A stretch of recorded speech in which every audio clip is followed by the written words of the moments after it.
Welcome to everyone at home. My name's Chris Mann. I'm the Director of Lifelong Leaders. I'm the pastor at Mawson Lakes Community Church and also pastor at Endeavour College, and I'm the pastor serving the board of Lutheran Community Care.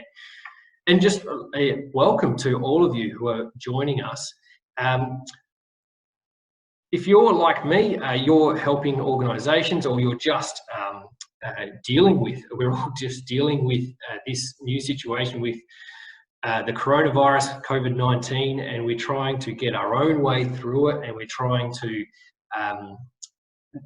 help others get through it who are going through tough times. And I wanted to do this video with you just to share with you some insights from a friend of mine who I turn to for insight, because you know, with these organisations that I serve, it's a lot going on, and it's a lot of responsibility. So I have someone that I turn to talk to as a friend about different things, and I've talked to her a couple of times in the past few weeks. And I wanted to share her wisdom, her insight, and her experience with you. The other person you can see on screen, her name is Anna Dakey. She has her own business called Journeys. She's a counsellor. She does also some speaking and workshops for organisations who are wanting to get better, especially in the area of self-care. And her specialist areas in the area of self-care are around things like being vulnerable, being honest, being courageous with others, being authentic. That's her area of expertise. She's also a certified Brené Brown consultant, and she's trained in that area. The reason why I turned to Anna for help in a range of areas as a friend and talk to her is because she lives what she teaches. She is a product of the product, is what we use in the leadership side world, a product of the product, someone who has grown and changed through the very things that they teach, and so then they teach and counsel and help others, and that's Anna. So Anna, welcome. How are you today? Thanks, Chris. That was a great introduction. I'm feeling pretty good today. And I would say today is a good day, considering everything that's going on. I definitely have my ups and downs, just like everyone else. But it's really great to be with you today to have a chat about self-care and yeah, with everybody who's listening as well. Awesome, thanks. So Anna, I wanted to ask you first of all. You know, you're living this and you're helping people, but also caring for yourself. How are you taking care of yourself in the middle of this coronavirus pandemic? Yeah, it's a good question. And, you know, as a self-care specialist, it's one that I do want to try and live. As you said, I try and do that anyway. But when something like this happens, it's just so weird. It's just a strange, weird, crazy time. And I know that a lot of people are saying that, and they're kind of using those words, but it's so true. And so I think there's a few key things that I'm trying to do. So I've literally, today is the first, my first day of kind of my first full week of working at home. So in my other job as well, I'll be working from home, and I'm now seeing my counselling clients online from home in my little cute office that I have, which I actually quite like being here. But it also means that I need to really think about, how do I look after myself, you know, and all of us need to do that, when it's like, well, we're kind of being told not to go anywhere unless it's for essentials. And so what does it actually look like to be in your home for work? And some people aren't working, so that's a whole nother thing. But for me, I always think about what I call my self-care basics. And that's basically being aware of my nutrition, so trying to have a balanced diet, exercise, so making sure that I'm getting out and getting some exercise and getting in the sun. So today, between clients, I you know, was dressed in my professional attire, and I put my sneakers on and went for a walk around the block, because I'm like, if I don't, I'm going to be sitting in my office, in my house for like 12 hours, and it's going to make me feel like I'm going crazy. So nutrition, exercise, sleep. So for me, a big one is really trying to make sure that I keep my routine normal. So trying to go to bed at the same time every night, trying to get up at the same time, whether I have, you know, an appointment starting at 8:30 or 9 o'clock, or whether I've got an appointment starting at 11, but still getting up, getting ready as though I am actually going somewhere, putting on proper pants and not just sitting in my PJs all day, and those sorts of things are important for me. And the last one around self-care basics for me is self-compassion. So we really need to just be so kind to ourselves during this time, because we don't know what we're doing. The government doesn't know what they're doing. The world doesn't know what they're doing. None of us have ever lived through this before. And so a big part of self-compassion is simply just being kind to yourself. And so that's a big one for me, is saying, like I said, today's a good day. I'm sure there'll be other days this week that aren't as good of a day, and I can go, okay, be kind to yourself. This is new. You've never had to work from home 24, well, full time before. So those are the key things that I am trying to focus on a daily basis. What are you doing? Yeah. So some things I'm doing well, some things I'm not doing so well. So I'm probably not doing quite so great on the exercise side of things. What I'm doing to take care of myself mostly, and this has been a massive help in my life, has been community. So there's really 2-3 little communities that are going on for me. One is a group of pastors that I talk with on a daily basis and multiple times a day at the moment. We talk online and we encourage each other, and we talk through the different problems that we're facing. And we just, that solidarity that we're getting for each other has been really important for all of us. I know I speak for all of them when they say that this group, and not just during this time, but in other problems that we each experience, has been valuable for that. My small group has been a big help. We had a Skype call as a small group on Monday night, Monday night last week, talking about how we're going to be community, and then a Zoom call on Friday night. One of the group members that led us through a study talking about how God is at work and how we see God, and particularly in times like this. So for me, my primary one has been community, and that's just 2 communities. And I guess I'm fortunate in having that community, those communities, that some intentional steps I've taken over the last probably 4 or 5 years of my life. I'm really reaping some benefit, huge benefit. I have for a while, but right now there's huge benefit for those communities that I'm part of. That's good. And community is so important, and community and communicating as well. I think actually communicating how you're feeling on any given day, when you catch up on a Zoom call, and just kind of going, how are you going? And being honest about that, because if we're not honest about it, then nobody can actually support us in the way that we need that support. So being able to communicate about what is actually going on for us, and because it's going to be different for everyone as well on any given day. So that's really good. Yeah. Yeah, thanks.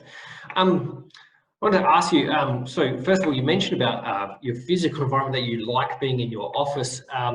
So many people's physical world has changed. Can you just talk, first of all, the importance of liking the environment that you're in?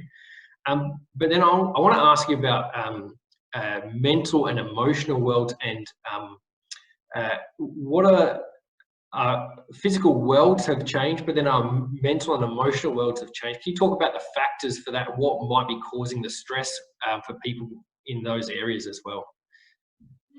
Yeah. So Brené Brown talks about one of the things that she says is that we're wired for connection. And when she says wired, we're talking about how we've been created, right? So I believe that God has created us to be in connection with people. And there's a lot of research around physical, like hugging, touching people as well. And, there's I don't know who the researchers are, but something like a 20-second hug, just sets off all your happy hormones, and it releases stress and all those sorts of things. So this whole concept of physical distancing, social distancing, whatever you want to call it, I try not to think about it too much, to be honest, because it makes me sad. I am a bit scared about how this time in our life for all different generations is actually going to impact us down the road, emotionally and mentally, because we are designed to be in connection and to have physical contact in a safe way. To be told not to do that is actually goes against how we are designed, and so I think there's that, and so not having that, like I said, that physical contact actually makes us, or I guess we're not getting those happy hormones or that release of stress because we're being told not to do that, and so obviously in your families, you're encouraged to still do that because you're living, whatever your household is. I think so. I think that's something that will be impacting us and is impacting us. I also think that our actual physical space at home is really important. I encourage people a lot to, if you are working from home, try and find something to put on your wall that's going to, inspire you every day. Try and get some greenery. Yep. In your office, if you can, because it'll give you extra oxygen and things like that. So I think some of those things are really important. The other thing that came to me this morning as I was talking to someone is, as people, we're not very good at doing what we're told. In fact, usually we hate it, right? And even as children, like, it's almost like when we're kids, we expect to be told what to do. When we become adults, we start telling kids what to do because that's part of our role. If we're a parent or a guardian, it's part of our role of helping children to become the best people they can be. This is so weird, unprecedented times in the fact that we have our PM telling us how to wash hands. Like, to me, that blows my mind a little, because I'm like, he's not supposed to tell us about our hygiene. Like, that's just not his role. And so the fact that we are living in times where our Prime Minister is telling us what we're allowed to do and what we're not allowed to do, which I think is huge. So as humans, we like to be able to blame someone. And in this situation, we can't blame. There's no one to blame. It's just part of the situation we're in. So I think there is a lot of factors that are happening in our world that are going to have and are having a huge impact on us socially, emotionally, and mentally, and spiritually as well, right? So, part of spiritual connection is actually being together. And, there's a lot of scriptures that say, greet each other with a holy kiss. Well, don't do that now, right? Because we're being told not to. But so I think it's playing with some of our minds and our belief, and for some of us, our core beliefs. So, yeah. I don't know whether you agree with any of that or what you think, or. No, I agree, and that's just some great insight just about how some of those ways that you just shared about how different our world is now. They're not ways that I thought of. It's happening, but a lot of the time I think we just keep moving because we feel like we have to keep moving, or we adjust because we feel like we have to adjust, and we don't think about and we know it's all weird, like you said, but why specifically? What's weird, and what's weird in terms of how we're wired as people and how we're designed as people by God. You're right, and that's definitely something worth people who watch this to have a think about and to do some reflecting on and considering. Thank you. So the world is different. Everyone's changed how they're doing things. You said you're working from home, and do you? So normally, just affirmation from me. I've had two lots with a counsellor in my lifetime, and 3 lots with psychologists in my life. And I like to tell people who I care about, I say, if you've never seen a counsellor or if you've never seen a psychologist, someone you know is wishing you would. That's just I like that. Let's just be real. That's just how it is in life. But normally when people see counsellors or psychologists, they see them for a long period of time. Is there perhaps a change needed with what we're experiencing, or are you experiencing as a counsellor any change or anticipating a change? I think it depends on what kind of counselling you do, and your philosophy around that. So generally my philosophy is longer term counselling and helping people to kind of unpack their life and work out, why they do what they do or why they don't do what they don't do. There's also very much a place for short-term debrief, crisis type counselling. And I think that we're in that space at the moment. I think that we're all just doing the best that we can with what we know. And so for me and my work, usually I meet in person, face-to-face with people. And I think there's something really powerful about that, because so much of our life is online, even though now it's even more so. And so for me, it's been a challenge to go, okay, well, number one, if I want to keep working, which I do, and I feel really privileged actually that I can still work, and I am not taking that for granted. But also I want to continue to support my clients. And so by doing that in a safe way means that we've gone completely online. Pretty much what we're doing now is how I work with my clients. And and a lot of them, they're still just doing their ongoing counselling. Some of it is specifically about the coronavirus and them having to adapt to that. Some of them are also just continuing to work through other things that are, going on in their life. And so for right now, I believe in counselling as prevention as opposed to counselling as cure. And so now is the perfect time to see a counsellor just to simply debrief, right? In a non-judgmental, safe environment, because like I said, it's important for us to be communicating about how we're feeling and what's going on for us. Sometimes some of us don't have people in our life who we feel like we can actually do that with. And so by being able to, and so right now, if that's your reason for seeing a counsellor, that's completely fine. So although I often work longer term with people, I'm quite happy to have one session with someone because they're like, I just need to vent and be peed off or, frustrated or sad or understand a little bit about what's going on for me. And one session might be all they need to just vent and get it off their chest.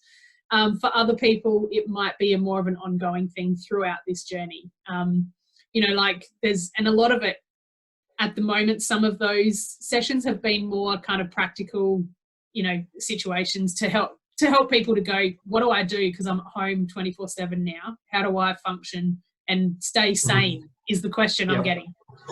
And so I think there's space for short term. There always is, but particularly right now, it's important to be able to debrief. Yeah, I've certainly, and I've had that with friends. In fact, in here at Endeavour College, I actually had to apologise to a staff member who is a friend and who is someone who is safe, but for my unhelpful debriefing, perhaps. And that was a week and a half ago. So I totally, and I felt better and was then able to process why did I debrief in the way I did, and what were the factors around that, because I had that opportunity to debrief, even though I didn't do it well. And then I apologised to her.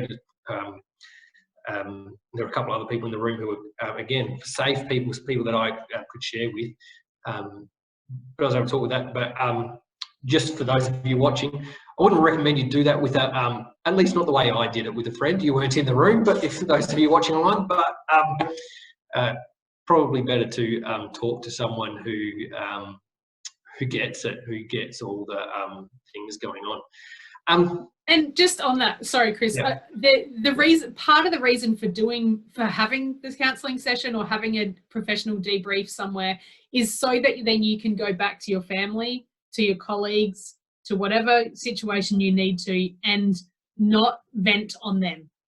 Yeah. So that's what you're saying, is that, being able to do it in a safe professional environment actually gives you, that in itself is self-care. It's like, I'm going to look after myself first so that I can continue to look after other people who really need me in my life in the best way possible.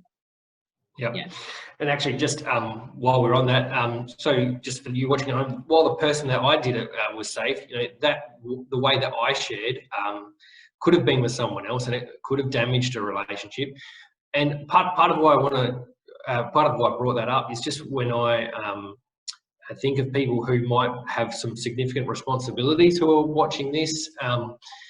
They might be looked up to by others in their family or their organisation. If you are cracking in any way, shape or form, it's okay to crack. I just want to share that because you're under pressure in multiple areas in life, and it's okay to need to get some help. You don't have to be looked at as the expert in every situation, because there's extra pressure weighing on you if you've got extra responsibilities. That's just how it is. So Anna, at the moment, I'm aware of people in my life who already were had anxiety or other things going on in their life before now.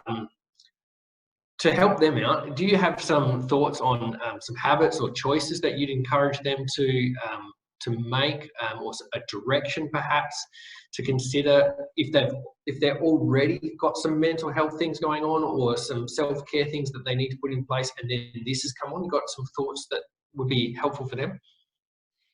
Yeah, I mean, I think these things are probably helpful for everyone, whether you've already got kind of mental health challenges or not. I think in this particular issue around coronavirus and everything that's going on in our world, a couple key things. Focus on what you can control and not on what you can't control. So there's a lot of things going on that we can't control. Yep. My eyebrow lady, beautician lady is no longer working. And that's sad for me. And I'm sure for many women. I don't have that problem. Yeah. But and it's okay to be sad about that and to struggle with that. It's first world problems. I get that. It's also something that we used to be able to control. I can book in at this time and be there, and every month or 3 weeks or 10 weeks, whatever you do, you can have that experience. That's been taken out of our hands. So instead of dwelling on that and being frustrated, angry, sad or whatever about that, try and focus on what you can control. And so, and again, there's lots of things, certain shops being closed down, being stood down or losing your job completely. What we can focus on and what we can control is how we respond to those things. So we can control what we do on our daily basis at home. If we've lost our job, then we can go, oh my gosh, what am I going to do with my life? You can create a routine, even if you're not going anywhere, right? Morning, middle of the day and evening. You can actually take some control over how your day looks. So that's the first thing, is focus on what you can control, not on what you can't. My biggest piece of advice is not wise from me, it's from everyone, but is limit your amount of social media. Yeah. That's a good thing in general, but basically social media is just anybody's opinion. Keep up to date with what we're being told from the government and the rules that are being, restrictions being put in place. But have your, 1 or 2 websites that are credible websites that you go to maybe once in the morning and once at night to keep up to date. And then the rest of the time, don't listen to what you read or don't read the comments, because it's all just someone's opinion. And that can increase more anxiety in you, as opposed to being able to go, you know what, this is just someone else's opinion who thinks that the world's ending when that may actually not be true. So that's the other thing. And then the couple of things that I mentioned earlier about self-care basics. So just looking after yourself in those areas and being able to communicate. So for the 2 big things around anxiety are focus on what you can control and try and limit the amount of social media that you watch or listen to. That would be my key things. Awesome. So Anna, you've been serving people in this area for a fairly long time now. I've had a look at your website and there's some resources available on there. I especially like the YouTube videos that you've got there and the ones that you did when you came and shared at my church a while ago. So if you're watching at home, I'd recommend that you check out Anna's YouTube page, which you'll be able to find through a website. I get your emails as well. Anything else that you recommend people do? No, I think they're probably the two key things that I would have recommended as well. If you want to get some ongoing self-care tips and ideas about what self-care actually is and how we can learn to value ourselves more, then yeah, my YouTube channel, if you just search Anna Dakey, it'll come up in YouTube. Otherwise, yeah, on my website, I've got lots of blogs on there, so you can have a read of those as well. And if you want to sign up to get my emails, you can do that as well. There's a lot of stuff out there about self-care during this time. Yeah, so, you know, and a lot of it is that basic stuff, which is good things to kind of remember. And a lot of us struggle to do them anyway. And so now is a time to be able to go, okay, I'm actually going to choose to put some of this into place. So that you can get through this in the best way that you can. Outside of that, I would encourage you to have some counselling, whether that's with me or whether it's with someone else. You know, that's your choice. But that it's just so important to be able to, if you're feeling overwhelmed or anxious or just feeling like you can't handle the craziness that's going on, you don't have to do it alone. And that would be my biggest reminder. And we're hearing that all the time. We're all in this together, but it's actually true because none of us know what's going on and how to do this. And so it's one of those true cliches is we are actually all in this together and you're not alone. Whatever it is that you're feeling or going through, someone else is going through the same thing. So yeah, that would be my suggestions. Excellent. So for those of you at home, Anna's website is www.journeys.com.au, Journeez, Journeez.com.au. So I encourage you to check her out. For you men out there watching, just so you know, Anna sees only women.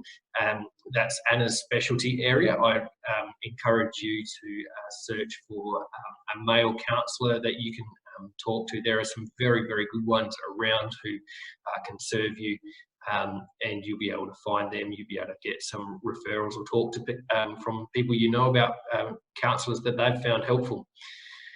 Thank you very much for your time today, Anna. I know that what you've shared is going to be really, really helpful for people who have been watching this, people who have questions about how to take care of themselves and looking for some insight. So thank you for sharing your expertise with the world. Really appreciate that today.